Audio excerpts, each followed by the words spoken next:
Hello friends, welcome to crazy GK trick. आज हम इस वीडियो में हेट स्पीच के बारे में बात करेंगे। रिसेंटली फ्रेंड्स, हरिद्वार में धर्म संसद ऑर्गेनाइज की गई थी और इस इवेंट में कुछ स्पीकर्स ने भड़काऊ भाषण दिए। इन भाषणों के बाद देश में कंट्रोवर्सी और पॉलिटिक्स चालू हो गई। यहाँ पर पुलिस ने कुछ लोगों पर एफआईआर भी रजिस्टर की है। साथ ही 76 वकीलों ने चीफ जस्टिस ऑफ इंडिया से भी इस मुद्दे का संज्ञान लेने की अपील की है। और फ्रेंड्स, यहाँ हम देखते हैं पाकिस्तान ने इस मुद्दे को इंटरनेशनल लेवल पर उठाने की कोशिश की है। पाकिस्तान ने इंडिया के डिप्लोमेट को बुलाया और इस मुद्दे पर बात की।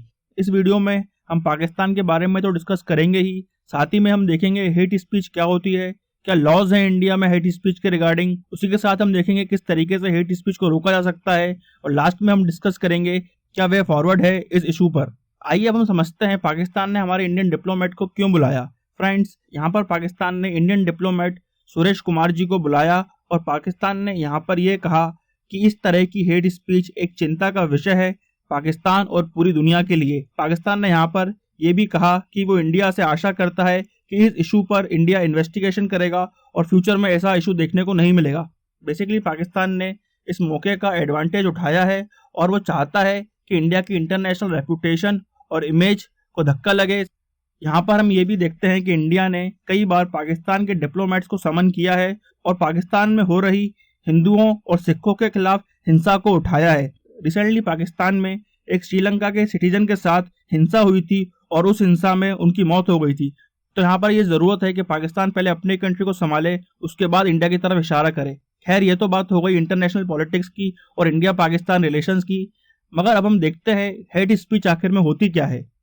फ्रेंड्स, हेट स्पीच की क्लियर डेफिनेशन नहीं है, मगर the bureau of police research and development and law commission of India की रिपोर्ट के आधार पर हम ये कह सकते हैं कि ऐसी कोई भी स्पीच जो किसी कम्युनिटी को टारगेट करती है, उनकी इंसल्ट करती है, उस कम्युनिटी के प्रति वायलेंस को बढ़ावा देती है या फिर दो कम्युनिटी के बीच नफरत बढ़ाती है, ऐसी स्पीचेस को हेट स्पीच कहा जा सकता है। रिसेंटली मई के महीने में committee for reforms in civil laws बनाई गई थी। यहाँ पर यह उम्मीद की जा रही है कि यह कमेटी हेट स्पीच के रिगार्डिंग एक क्लियर डेफिनेशन देगी। आगे हम देखते हैं कि क्यों हेट स्पीच को डिफाइन करना मुश्किल है। Hate speech freedom of speech को ना रोक दे, इसलिए हेट स्पीच को डिफाइन करने में मुश्किल जाती है। इंडिया में राइट टू फ्री स्पीच एक फंडामेंटल राइट है, मगर ये एक एब्सोल्यूट राइट नहीं है और इस राइट पर कुछ रीजनेबल रिस्ट्रिक्शंस भी लगाए जा सकते हैं। अब हम कुछ सुप्रीम कोर्ट के केसेस पर नजर डालते हैं जहां उन्होंने हेट स्पीच और फ्री स्पीच के बीच में बैलेंस लाने की कोशिश की। सुप्रीम कोर्ट ने Rangarajan versus P Jagjivan Ram Rajan case और Amish Devgan versus union of India case में कहा है कि right to freedom of speech and expression बहुत ही इंपॉर्टेंट अधिकार है डेमोक्रेसी में। ये राइट लोगों को मौका देता है एक्टिव रोल प्ले करने का देश में, इसलिए कोई भी स्पीच नफरत या वायलेंस क्रिएट ना करे तब तक उसे रोकना नहीं चाहिए। और जब तक कोई भी स्पीच दूसरी फंडामेंटल राइट्स जैसे कि राइट टू इक्वालिटी और राइट टू लाइफ पे अटैक नहीं करती है, तब तक उसे हेट स्पीच नहीं कहा जा सकता। फ्रेंड्स, यहाँ पर कुछ ग्राउंड्स भी दिए गए हैं जिसके तहत आर्टिकल 19 पर रीजनेबल रिस्ट्रिक्शंस लगाई जा सकती हैं। जैसे कि अगर कोई भी स्पीच इंटरेस्ट हर्ट करती है इंडिया के सॉवरेनिटी का और इंटीग्रिटी का, तो उसको रोका जा सकता है। अगर कोई स्पीच इंडिया की सिक्योरिटी को हार्म करती है तो उसको रोका जा सकता है।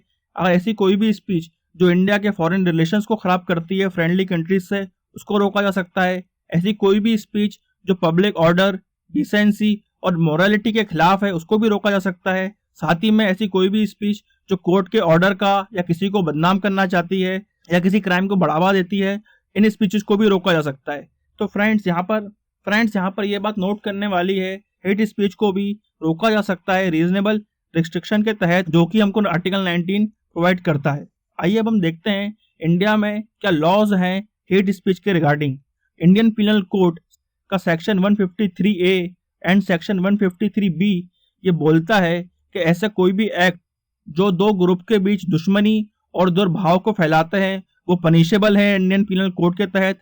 सेक्शन 295A ये बोलता है कि ऐसा कोई भी एक्ट जो जानबूझकर किया गया हो दूसरे की रिलीजियस फीलिंग को उकसाने के लिए, वहां पर भी आपको सजा मिल सकती है। और सेक्शन 505 ये बोलता है ऐसा कोई भी कंटेंट का पब्लिकेशन और सर्कुलेशन पे सजा मिल सकती है जो डिफरेंट ग्रुप्स के बीच नफरत फैलाता है।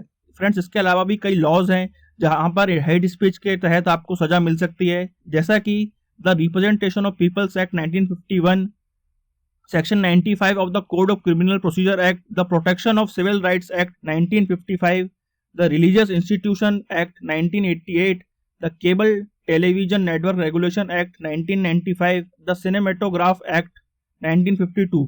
फ्रेंड्स, इन एक्ट्स के तहत भी सजा मिल सकती है और इन एक्ट्स में भी हेट स्पीच के तहत लॉज बनाए गए हैं। नेक्स्ट हम देखते हैं क्या जरूरत है हमको हेट स्पीच को रोकने की। जैसा कि हमने देखा कि हेट स्पीच फैलने से इंटरनल सिक्योरिटी डिस्टर्ब हो सकती है। हमने देखा भी है समय समय पर इंडिया में दंगे होते हैं, जैसे कि मुजफ्फरनगर में दंगे हुए 2013 में, दिल्ली में दंगे हुए 2020 में। ऐसी गतिविधियों को रोकने के लिए हेट स्पीच रोकना बहुत जरूरी है। इन दंगों के पीछे हेट स्पीच भी एक कारण था, इसलिए जरूरत है हमको हेट स्पीच को रोकने की। नेक्स्ट ये भी देखा गया है अगर हेट स्पीच को नहीं रोका जाए तो समाज में एक्सट्रीमिस्ट सेंटिमेंट्स बढ़ते हैं। इसका यह मतलब है कि समाज में कट्टरता बढ़ती है, रूढ़िवादिता बढ़ती है और लोगों के बीच टॉलरेंस कम होता है और वो एक दूसरे को दुश्मन की तरह देखना चालू कर देते हैं। तो इस चीज को रोकने के लिए भी हमको जरूरत है हेट स्पीच को रोकने की। नेक्स्ट फ्रेंड्स, ये देखा गया है इंडिया में रिसेंटली मॉब लिंचिंग के केसेस भी काफी बड़े हैं और इस मॉब लिंचिंग के पीछे भी कहीं ना कहीं कारण हेट स्पीच ही है, जहां पर आप देख सकते हैं कि लोगों की भीड़ एक आदमी पर अटैक करती है क्योंकि वो किसी पर्टिकुलर ग्रुप को बिलोंग करता है। नफरत की भावना की वजह से ही लोग वायलेंट हो जाते हैं और इस तरीके का एक्ट देखने को मिलता है। फ्रेंड्स, इन सब कारण की वजह से ही इंडिया की डेमोक्रेसी इंडेक्स में, ह्यूमन राइट्स फ्रीडम इंडेक्स में, हैप्पीनेस इंडेक्स में और काफी इंटरनेशनल इंडेक्सेस में इंडिया की रैंक कम आती है। नेक्स्ट हम ये देखते हैं कि हेट स्पीच इंडिया की सोशल हार्मनी को डिस्टर्ब करती है क्योंकि लोग अब आपस में ट्रस्ट नहीं करते हैं, वो एक दूसरे पर शक करते हैं, उनके बीच नफरत की भावना आ जाती है, वो एक दूसरे को दुश्मन की तरह भी देखना चालू कर सकते हैं। इसलिए कोई भी देश अगर प्रोग्रेस करना चाहता है, आगे बढ़ना चाहता है, ग्रो करना चाहता है, डेवलपमेंट करना चाहता है, तो सबसे जरूरी होता है कि सोसाइटी के अंदर हार्मनी रहे और सोसाइटी मिलकर काम करे। अगर हेट स्पीच बढ़ती है तो सोसाइटी के अंदर हार्मनी नहीं रहती है, यूनिटी नहीं रहती है और वो देश की उन्नति में कहीं ना कहीं बाधक होते हैं। आइए अब हम देखते हैं किस तरीके से हेट स्पीच को रोका जा सकता है। सबसे पहले हमको यहाँ समझना पड़ेगा कि रिलीजियस फंडामेंटलिज्म किसी भी धर्म का हो वो जस्टिफाइड नहीं होता है। रिलीजियस फंडामेंटलिज्म बेसिकली ये होता है जहाँ पर कुछ लोग अपने धर्म को सबसे ऊपर समझते हैं और दूसरे धर्म को अपना दुश्मन मानते हैं। इस वजह से वो वायलेंस की बातें करते हैं और दूसरे धर्म को अटैक करने की बातें करते हैं। तो इस तरीके की एक्टिविटीज को रोकना है और इनको जस्टिफाई नहीं करना है धर्म के आधार पर। इंडिया ने 1947 में पार्टीशन देखा है धर्म के आधार पर, जहां हमने देखा लाखों लोगों ने अपनी जान गंवाई, लाखों लोगों ने अपना घर खोया। इसलिए इंपॉर्टेंट है यहाँ पर कि हम 1947 से सीख लें और समझें अगर देश की दो कम्युनिटीज आपस में लड़ेंगी तो देश का भला नहीं होगा, देश पीछे ही जाएगा, देश में वायलेंस बढ़ेगा और देश में अनस्टेबिलिटी आएगी। नेक्स्ट फ्रेंड्स, इंडिया जाना जाता है यूनिटी इन डाइवर्सिटी के लिए। हम सब जानते हैं इंडिया एक डाइवर्स कंट्री है।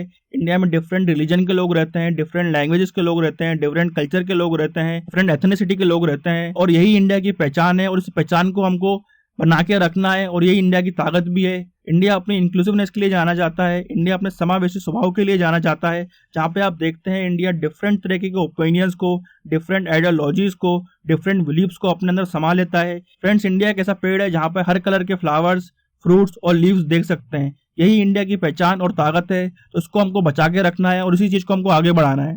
लास्टली सबसे इंपॉर्टेंट बात यही है कि हर इंसान एक जागरूक और जिम्मेदार नागरिक बने। यहाँ पर हम गांधी जी का एग्जाम्पल देख सकते हैं जहाँ पर उन्होंने बोला था बुरा ना देखें, बुरा ना सुने और बुरा ना बोलें। मगर यहाँ पर हम सोशल मीडिया के ज़माने में रहते हैं तो यहाँ पर ये भी बोल सकते हैं कि हेट स्पीच को हम ऑनलाइन भी ना बढ़ाएं। इन सब तरीके से हेट स्पीच को रोका जा सकता है और हम इस मुद्दे से आगे बढ़ सकते हैं। फ्रेंड्स, आई होप आपको ये वीडियो पसंद आया होगा और अगर आप किसी एग्जाम की तैयारी कर रहे हैं और उसका स्टडी मटेरियल चाहते हैं तो डाउनलोड करें हमारी application crazy GK trick. Friends, मिलते हैं ऐसे ही किसी और इन्फॉर्मेटिव वीडियो के साथ। Till then, bye bye, take care.